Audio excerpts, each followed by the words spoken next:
Hello and welcome. This is part 2 of the SJC denying Karen Reed's motion to dismiss. I will leave a link to part 1 in the description below if you're interested.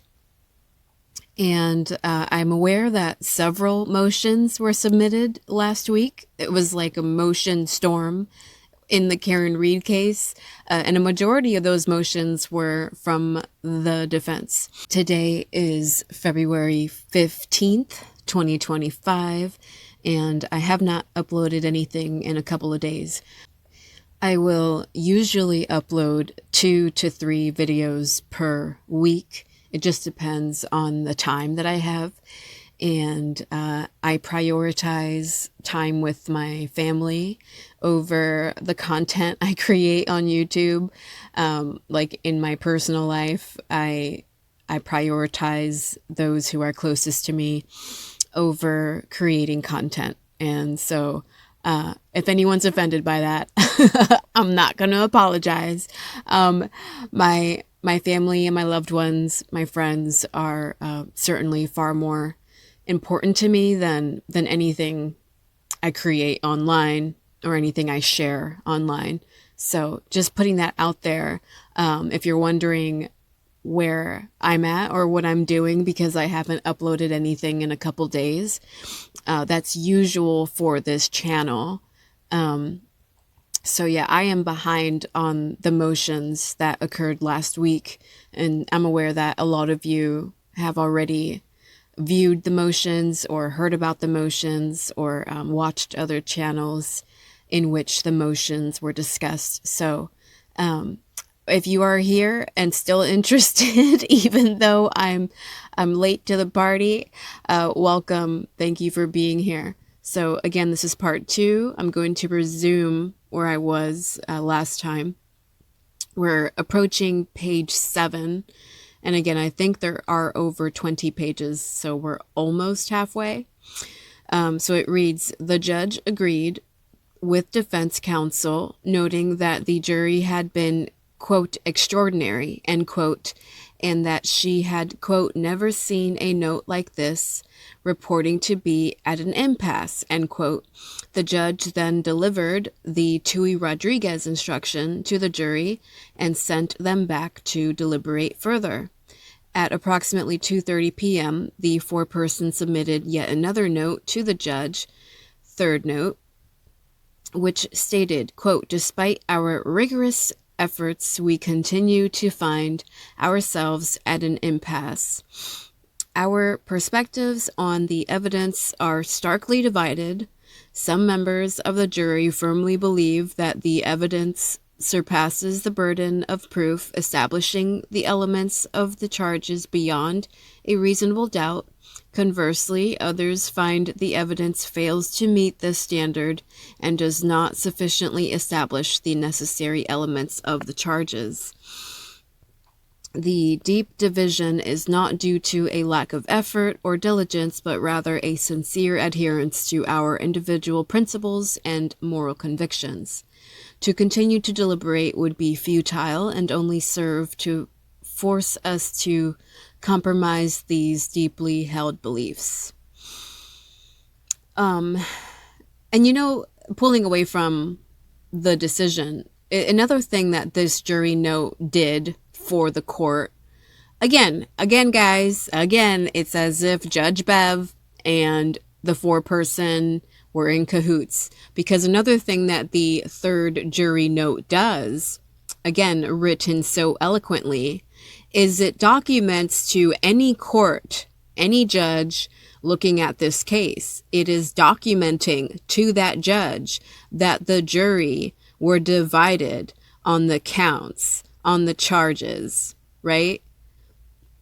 And that they did everything they could, and it's not for a lack of trying, and that they just simply have differences in beliefs. So what do you want us to do? This note kind of says our hands are in the air. Like we surrender. We don't know what else to do, right?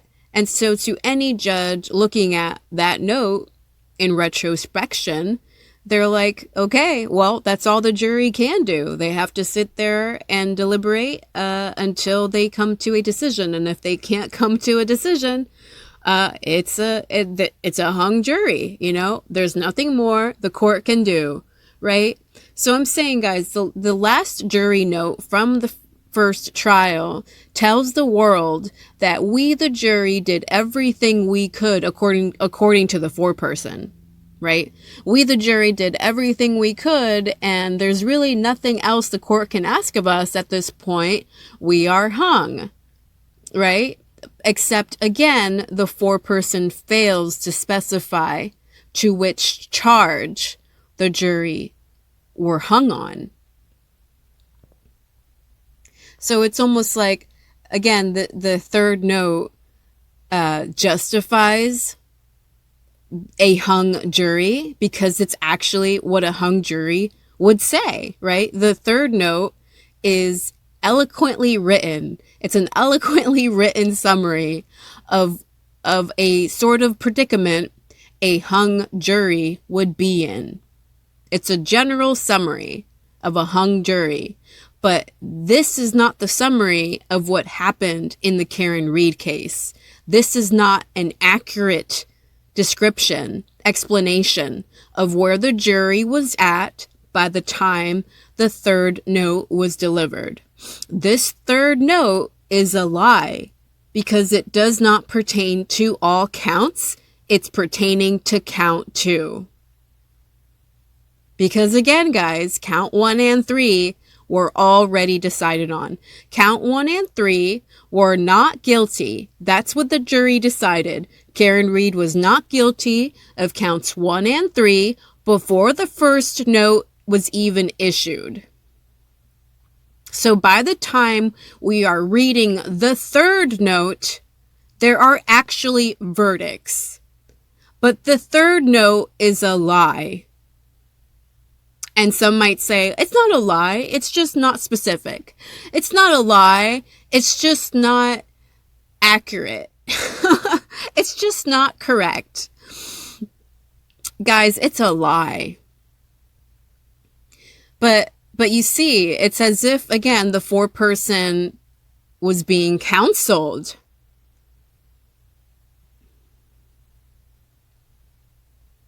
To any judge looking at the third note at face value, it implies that they are hung on all the charges. But it's not true. So again, either the foreperson lied, either the foreperson was counseled on what to write so that there wouldn't be any red flags set off, such as in this situation in which the Supreme Court is reviewing the facts at face value and clearly saw no red flags. You guys see? Like, do you get what I'm implying? I hope you get it. It's either a genius strategy on Judge Bev's part to get a hung decision,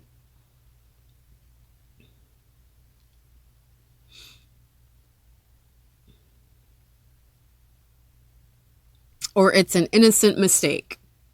But how many innocent mistakes have we witnessed from the court proceedings in the Karen Read case? Like, how many mistakes were innocent, guys? Continuing.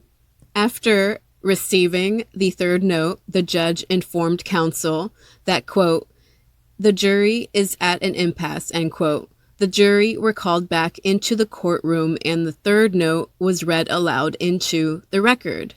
Upon reaching the final line, stating that further deliberation would, quote, force the jury to compromise these deeply held beliefs, end quote, the judge addressed the jury saying, quote, I am not going to do that to you, folks, end quote, and declared a mistrial.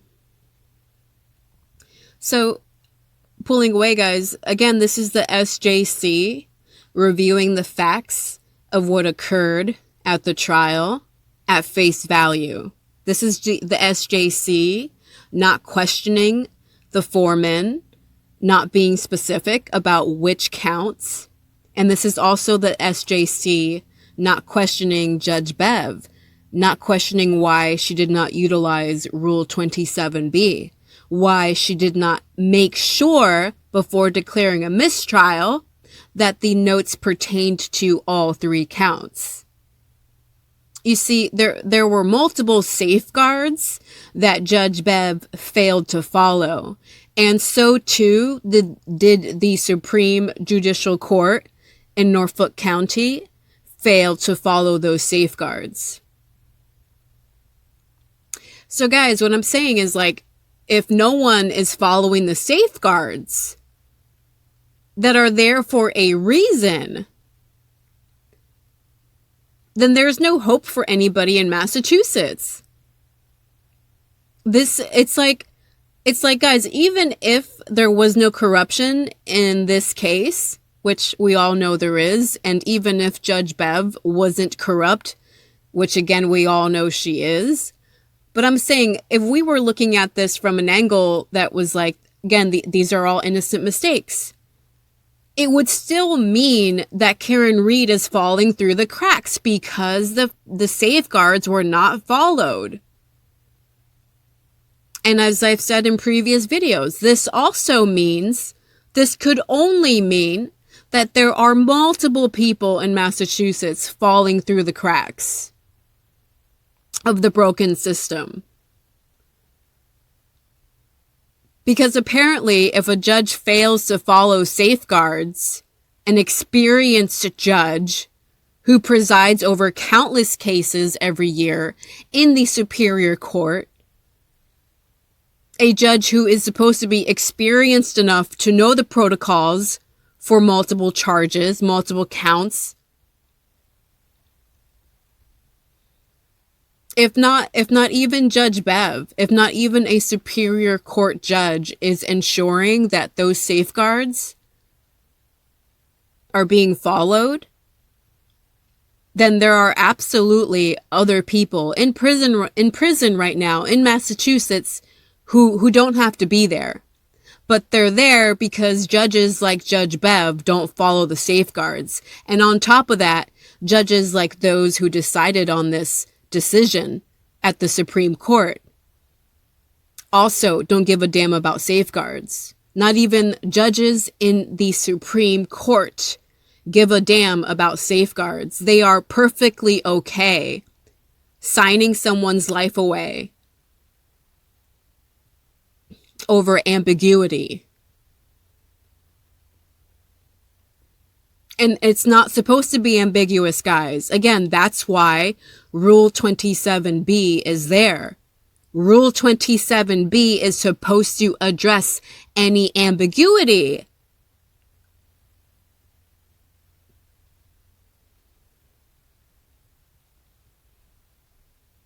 So Judge Bev gets away with it thanks to the Supreme Court, and the Supreme Court gets away with it.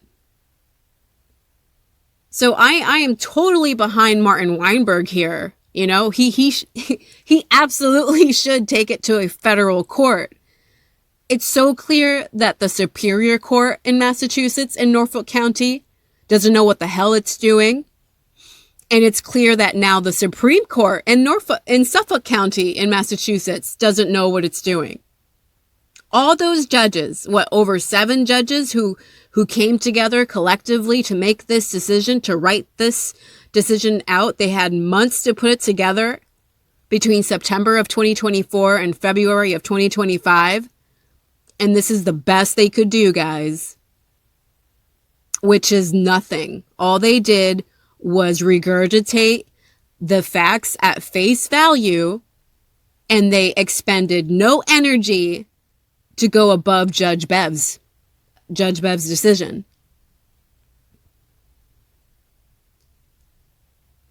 All they did was affirm her decision, and her decision was wrong.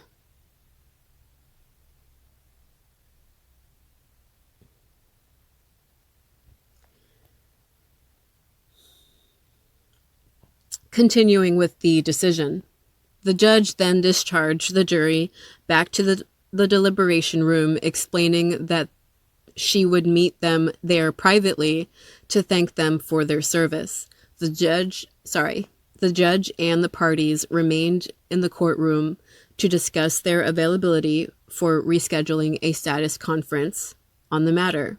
At no point during this discussion did defense counsel object to the judge's declaration of a mistrial or express disagreement with that outcome.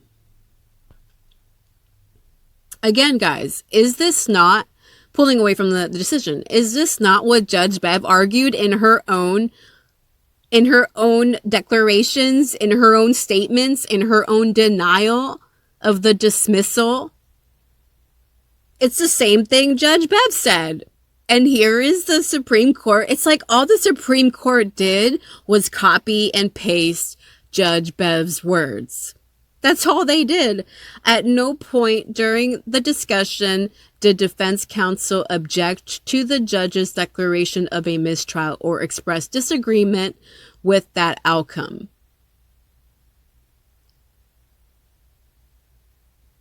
And coming from a defense perspective, I'm sure that at that point they are just grateful that it's a mistrial and not a guilty, not a sentencing.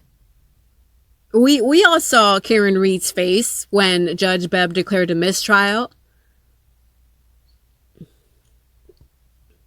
It was like a combination of relief and fuck you to the McAlberts. Right? Like, I'm sorry, my face would have been a lot worse.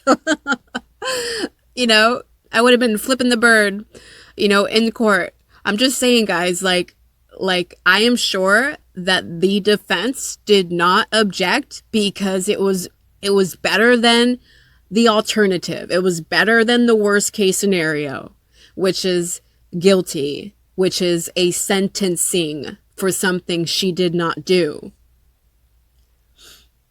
But again, there were safeguards. It's not up to the defense team. It's not up to the defense counsel to ensure that the judge is following the safeguards. The defense at that point, when Judge Bev declared a mistrial, they didn't that there were verdicts on counts 1 and 3. They found out the day after, when the jury members reached out to them.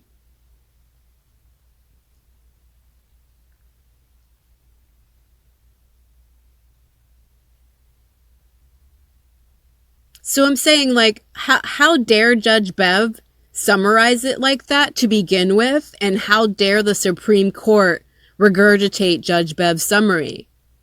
At no point during the discussion did defense counsel object to the judge's declaration of a mistrial. But again, if you're looking at it at face value, yeah, that's what happened. But if you're not looking into it deeper to know why it happened, then you're not doing a damn thing. You shouldn't be judges. You shouldn't be presiding over an appeal. The whole point of the appeal is to reevaluate the previous judge's decision. But notice how the Supreme Court did not reevaluate anything. They didn't do a damn thing. They hardly lifted a finger. It's going to take me forever to get through this. Anyway, again, if you're still here, thank you for being here. I could complain about this for years. I really could. I am disgusted and disappointed in the judicial system in the state I live in. Massachusetts, the judicial system in Massachusetts is a joke. All these judges care more about their personal lives and their weekends than they do about doing their fucking jobs. You know, like really reevaluating some judge's decision. Anyway, before I continue, I just want to summarize that. Like it's irrelevant that the defense did not object because we're supposed to be looking at what Judge Bev did as the judge presiding over the case at the superior court level. We're supposed to be looking at what she, as the superior court judge, did. We're not supposed to be looking at what the defense did or didn't do. Again, their only job is to defend Karen Read. And by the time Judge Bev declared a mistrial, the defense did not know there were verdicts on counts 1 and 3. So to me, it's not a fair statement to put the onus on the defense when there was so much going on in the background that Judge Bev failed to have disclosed to the courtroom, like verdicts on counts 1 and 3, like a really big fucking deal.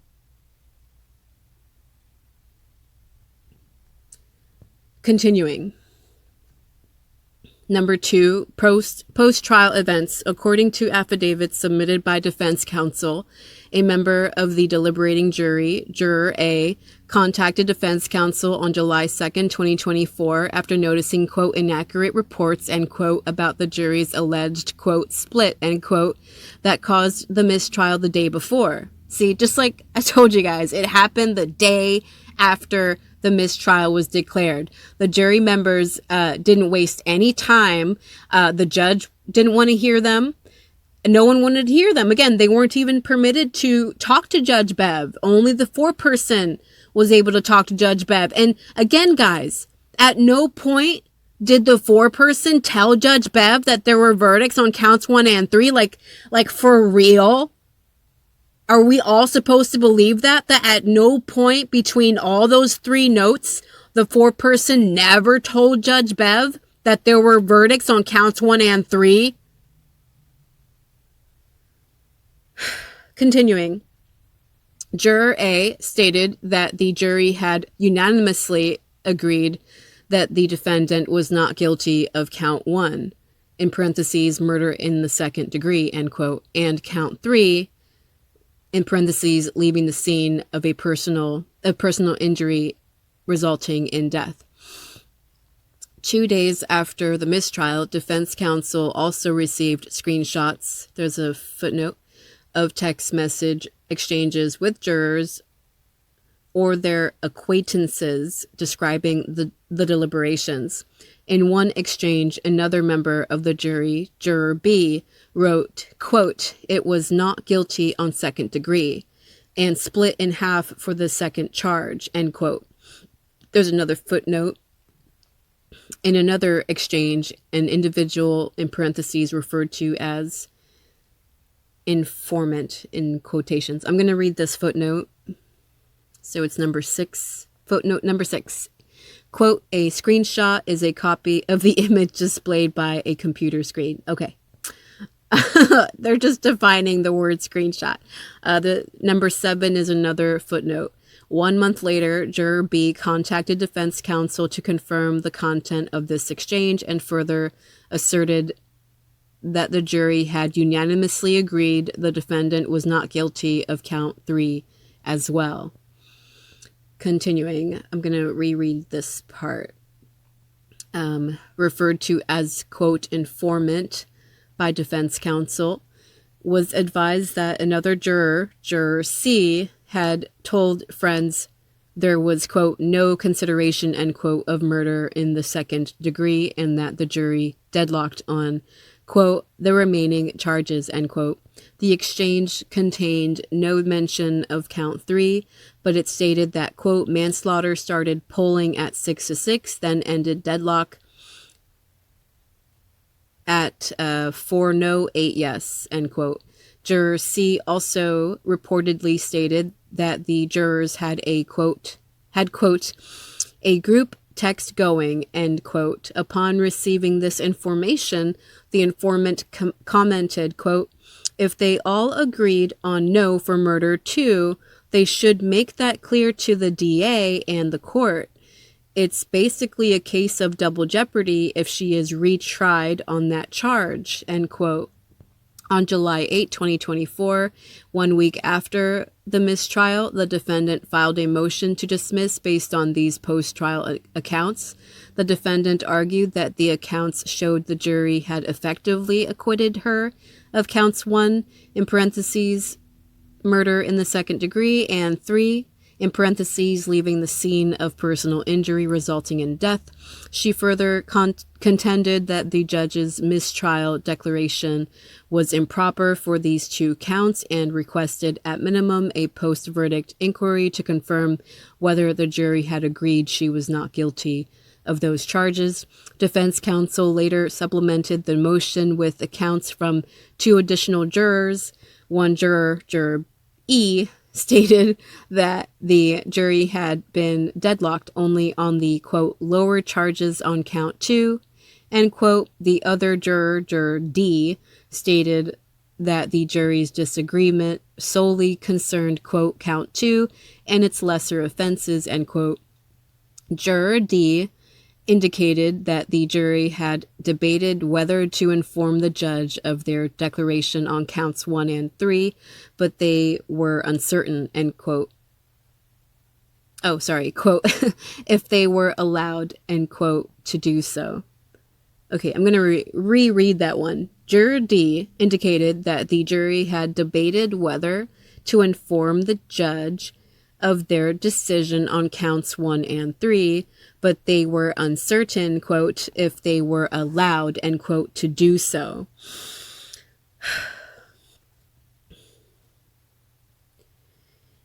Really sucks, guys, pulling away from the decision. It really sucks, you know, like there should be a protocol that the jury members should know that they can come to the judge about anything. I'm just saying, like because only the 4-person was permitted to speak with Judge Bev, the world did not learn the truth the day that Judge Bev declared that mistrial. It's a faulty system. It's such a faulty system, because what if the 4-person has it out for the accused? In any other case, what if any other 4-person doesn't like the accused and that 4-person is permitted to dictate what can and can't be said to the judge? Does that make any sense to you guys? Like 12 jurors and only one of them gets to dictate what is and is not communicated to the judge?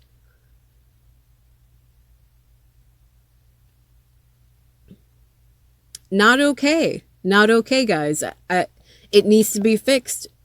It's a broken system. It needs to be fixed, or there will be more Karen Reeds, and there will be more falsely accused people who actually get sentenced, you know, not just hung juries, not just mistrials, but actual guilty verdicts, because the state of Massachusetts doesn't have their shit together. Continuing, Juror D claimed that after discussing the matter, the jury ultimately, quote, decided to inform the court that they were deadlocked, and they expected they would get further instruction about the remaining decided counts thereafter, end quote. The Commonwealth also submitted a post-trial filing notifying the court that after the submission of defense counsel's affidavits, it had received 2 voicemail messages from a member of the jury. The juror specified that the jury had voted not guilty on counts 1 and 3. Quote, and as of last vote, 9-3 guilty on the lower level manslaughter charges, end quote. The Commonwealth also received email messages from 3 individuals who identified themselves as jurors and asked to speak anonymously. Once the Commonwealth informed them that it may be required to disclose the substance of their communications to defense counsel or the court, however, the jurors declined to communicate further. Yeah, and pulling away from that, guys, if you remember, the prosecution had also received communications. Adam Lally specifically had received emails and phone calls from the jury members. And it's as if, like, to justify that the prosecution didn't do anything with the information, because the prosecution almost like threatened the jury members that their confidentiality wouldn't be guaranteed. Like, it was, again, guys, like of course the prosecution, the job of a prosecutor is to win. It's to prosecute. So when you've got jury members coming to you post trial and they're like, hey, you don't have to prosecute her on count 1 and 3 because count 1 and 3 were actually not guilty. What's the prosecutor going to do? You know, a prosecutor with integrity is going to be like, holy shit, no way. All right, well, let's communicate that to the DA and then let's get those charges dismissed. You know, a prosecutor with integrity is going to want to look into it and figure out who fucked up. You know, was it the foreperson or was it Judge Bev? Was it a combination of the two? Right? But because we've got Adam Lally and Michael Morrissey and now Hank Brennan as the prosecutors, they're not going to look into it. You know, it's not in their favor to do a damn thing about it. It only works in the prosecution's favor to prosecute. So of course they don't give a damn if there were not guilty verdicts on counts 1 and 3. They don't want to hear that. And that's exactly how they treated the jury members, you know. Continuing. The trial judge denied the defendant's motion to dismiss after a non-evidentiary hearing. The judge, that's a weird way to put it, a non-evidentiary hearing. Okay, the judge reasoned that, quote, because there was no open and public verdict affirmed in the open court rendered in this case, the defendant was not acquitted of any of the charges, end quote, and that any post-trial voir dire of jurors would involve an impermissible inquiry into the substance of the jury's deliberations. And if you guys been following me long enough, you will know that I've raged over that narrative. You know, it's a summary, but it's a narrative masquerading as a summary. You guys get it? It's just the narrative that corrupt people like Judge Bev and Michael Morrissey want you to remember. You know, it functions as a summary for the record, for the court record, but it's really a narrative. And it's an inaccurate narrative. Judge Bev was behaving as if post-trial inquiries, jury inquiries, never happened in the state of Massachusetts before. But the ACLUM provided their amicus brief, and they disclosed cases in which post-trial jury inquiries happen.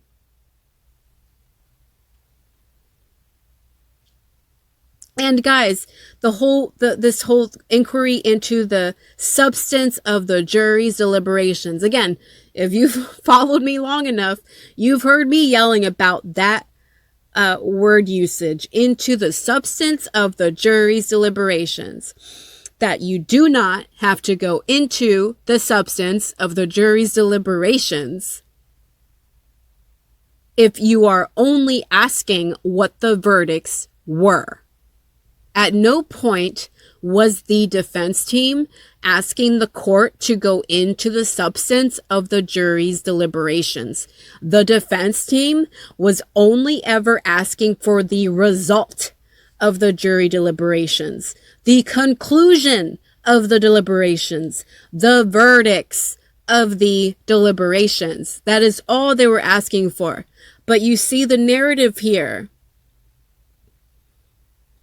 The narrative that is masquerading as a summary.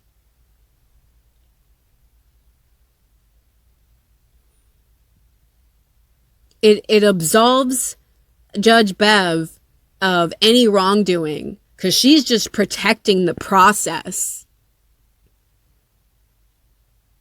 Conveniently, right? Conveniently.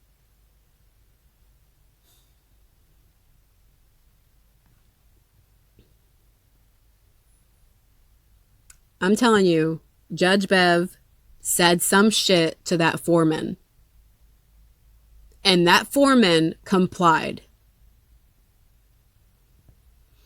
Continuing. Additionally, the judge rejected the defendant's argument that declaring a mistrial was improper. She noted that defense counsel had twice requested the Tui Rodriguez instruction, quote, the final step, end quote, preceding a mistrial, and raised no objections, nor made any requests to be heard when the mistrial was declared. And pulling away, guys, again, that point is moot. It's a moot point because, again, by the time the declaration of the mistrial occurred, the defense team was unaware that there were actually verdicts on counts 1 and 3. Continuing, the judge remarked that, quote, defense counsel were no shrinking violets, end quote. Yeah. Continuing, during the trial, making it unlikely that, quote, when counsel heard that the jury was at an impasse for a third time and a mistrial was inevitable, at perhaps the most crucial point in the trial, counsel would sit silently if they did not consent to a mistrial, end quote. Again, guys, all the Supreme Court in Suffolk County of Massachusetts, all they did, them and their 6-figure salaries, all they did was copy and paste Judge Bev's argument. They merely defended Judge Bev's actions rather than looking into them as an appellate court is supposed to do. The appellate court is supposed to look into what went wrong, not merely copy and paste it as if to say it's justified. Continuing, she also concluded that in any event, the mistrial was manifestly necessary given the jury's repeated statements of deadlock. On September 11, 2024, the defendant filed a petition for relief under GLC 211 subsection 3 in the county court. There's a footnote. I'm going to read it. It's number 8. Although a defendant ordinarily is not entitled to interlocutory review of the denial of a motion to dismiss, we have recognized a narrow exception for this general rule in the context of double jeopardy claims, provides a case law. The Commonwealth does not contest that interlocutory review is appropriate in the circumstances of the instant case.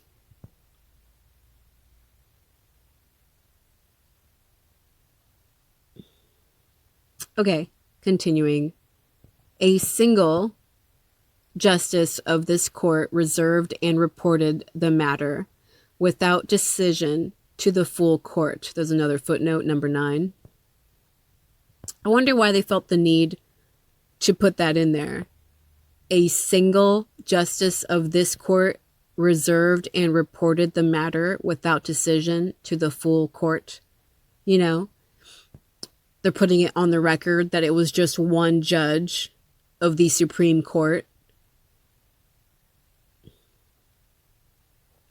who reserved and reported the matter.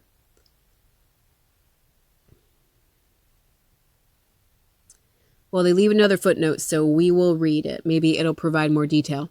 Continuing. Discussion. Number 1, proprietary of declaring a mistrial. The double jeopardy clause of the 5th Amendment to the United States Constitution, quote, generally precludes the Commonwealth from trying a defendant more than once for the same offense, end quote. Commonwealth versus FIM. Provides another case law, Benton versus Maryland. In parentheses, federal double jeopardy clause applicable to state by 14th Amendment. However, an exception to this general rule applies when a mistrial is declared due to, quote, manifest necessity. Ray versus Commonwealth. In such instance, the double jeopardy clause does not bar the state from retrying the defendant.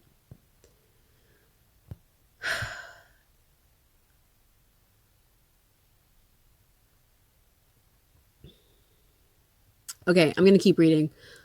To determine whether the declaration of a mistrial is manifestly necessary, a trial judge balances, quote, the defendant's valued right to have his or her trial completed by a particular tribunal against the interest of the public in fair trials designed to end in just judgments, end quote. Provides the case law, Commonwealth versus Edwards. A hung jury has long been recognized as, quote, a traditional example, end quote. I'm going to read this footnote. Number 9, at the time this matter was reserved and reported, the defendant's retrial was scheduled to begin on January 27, 2025. The retrial has since been continued until April 2025. So that's all it was. It did not provide more clarification. Okay, continuing. I'm going to reread that sentence. A hung jury has long been recognized as, quote, a traditional example, end quote, of manifest necessity allowing retrial without offending the defendant's double jeopardy rights. Commonwealth versus Troila. Provides another case law, Richard versus United States. Quote, jeopardy does not terminate when the jury is discharged because it is unable to agree, end quote. Okay. The decision to declare a mistrial is entrusted to the, quote, sound discretion, end quote, of the trial judge. Sound discretion. But again, guys, where was the discretion if she did not follow any of the safeguards when there are multiple charges against a defendant? It's clear that sound discretion is not applicable here. Continuing, Commonwealth versus Bryan. Trial judges receive such discretion to avoid the possibility of coercive measures being used to force jury agreement, thereby protecting the fairness of the proceedings. And pulling away. It's bullshit. Protecting the fairness of the proceedings would have been Judge Bev following the safeguard. It would have been the foreperson being honest with Judge Bev and telling her that there were verdicts on counts 1 and 3. And then Judge Bev being honest with the court and telling the court that there were verdicts on counts 1 and 3, right? I'm just not buying it, guys. I'm not buying that the foreperson never told Judge Bev that there were verdicts on counts 1 and 3. Unless that foreperson was in on the cover-up. Continuing. Another case law, A. Juvenile versus Commonwealth. See also Renico versus Lett. In evaluating whether a trial judge abused his or her discretion in declaring a mistrial, a reviewing court considers whether the judge carefully explored, quote, alternatives to a mistrial, end quote, and whether counsel were, quote, given full opportunity to be heard, end quote. Commonwealth versus Taylor. If these principles were followed and there is no claim of insufficient evidence to support a conviction, quote, double jeopardy will not prevent the defendant's retrial, end quote. So that's what the Supreme Court is saying, pulling away from the decision. They are telling the world that Judge Bev followed the principles, that Judge Bev carefully explored alternatives to a mistrial when she did not. As I have argued in multiple videos, Judge Bev did not provide an alternative to a mistrial whatsoever. The Tui Rodriguez is not an alternative to a mistrial. It is merely a step toward a mistrial. It is merely a step in pushing the jury members to make a decision. That's it. The Tui Rodriguez is not an alternative to a mistrial. It is not.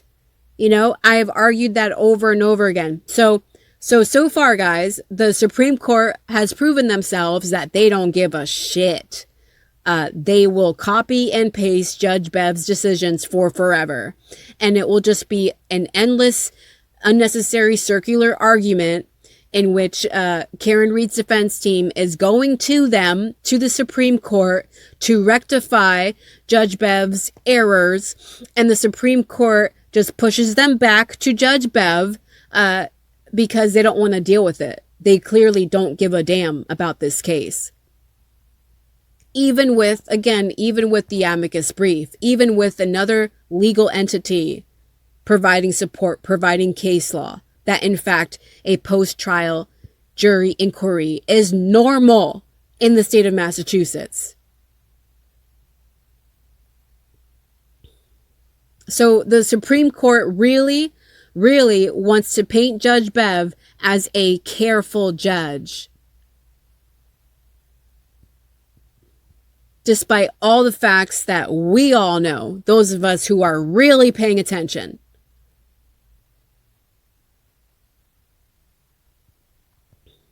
There's a footnote here I'm going to read. Number 10, the defendant has not argued that the evidence presented at her first trial was legally insufficient to sustain a conviction, and we thus do not address the issue. So it's like, we're only going to hear Karen Reed if she thinks the evidence was insufficient. But watch, I bet even if Karen Reed submitted a motion to the Supreme Court saying that the evidence was insufficient, oh my gosh, if I were the presiding judge, I know she would win, because I have integrity. Like, Karen Reed would win because there's no freaking chain of custody for a single piece of evidence. Of course the evidence in the Karen Reed case is insufficient. She actually does have a strong argument that the Supreme Court should hear, but it's like they're saying this doesn't meet double jeopardy standards because you're not actually arguing the evidence. You're just arguing the procedure. The procedure that we refuse to look into as the Supreme Court judge. We got better things to do with our time. Continuing. Here, we discern no abuse of discretion in the trial judge's decision that the jury were at an impasse and that a mistrial was manifestly necessary. You see that, guys? We discern no abuse of discretion when it's clear there is zero discernment among those judges. Again, I think it's 6 or 7 judges, and not one of them has a discerning mind. And I don't care if this is offensive. I really don't. It took them months to make a non-decision. This is not a real decision. Again, they merely copied and pasted Judge Bev's arguments. They merely defended and backed their fellow judge.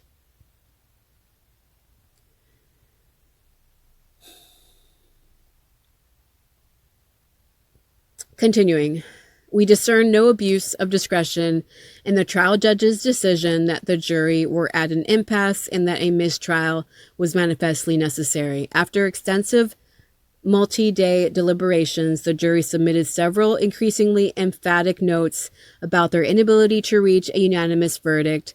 By the time the jury sent their first note, they had deliberated for approximately 19 hours over 4 days. That note stated that they had conducted an, quote, exhaustive review of the evidence, end quote, and given, quote, diligent consideration of all disputed evidence, end quote. Following the judge's instruction to continue their deliberations, the jury deliberated for another 5 to 6 hours, spanning a Friday afternoon and the following Monday morning, before sending a second note that was noticeably more definitive. That note stated jurors were, quote, deeply divided by fundamental differences, end quote, and that, quote, consensus was unattainable, end quote, echoing language from other cases where we have characterized a jury's report of deadlock as, quote, unambiguous. Unambiguous. They really want to go there. And guys, this kind of proves my point from earlier. what I was implying, what I was hinting at, my spidey senses were going off about right here, echoing language from other cases where we have characterized a jury's report of deadlock. Again, who helped the foreman write those notes? Echoing language from other cases. I was telling you guys earlier that note number 3, the last note, appeared to be like legal justification, again, a narrative masquerading as a summary that, again, any other court judge looking at the facts, looking at the jury notes, would read note number 3 and not see any red flags, because note number 3 is talking about all charges, but not really, because, again, counts 1 and 3 had verdicts. Note number 3 was referring to count 2, right? And again, there's no review here. Judge Bev isn't willing to review. She's not willing to accept that she didn't explain the process better to the jury members so that they knew that they could come to her and they could come to the court with the verdicts they had for counts 1 and 3, right? So she failed them there. And she also failed Karen Reed by not even relying on Rule 27B, which gave Judge Bev permission to ask if there were verdicts on any of the charges, right, before declaring a mistrial. Again, Rule 27B specifically states that Judge Bev, the judge, may declare a mistrial, but not before asking what the counts are, what the verdicts are on each count. It's Rule 27B are steps to declaring a mistrial before you declare the mistrial when there are multiple counts against a defendant. I'm saying, guys, there were multiple instances in which Judge Bev did not do her job.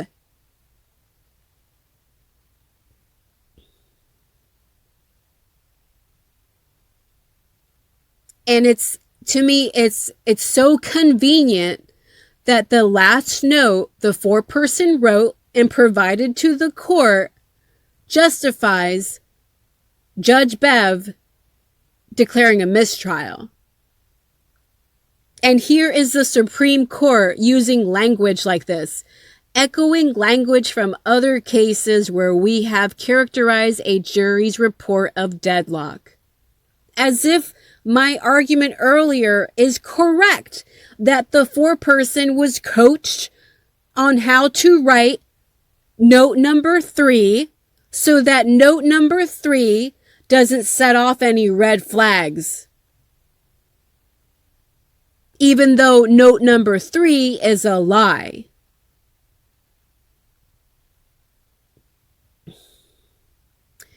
I will have to make a part 3, and there might even be a part 4 or 5.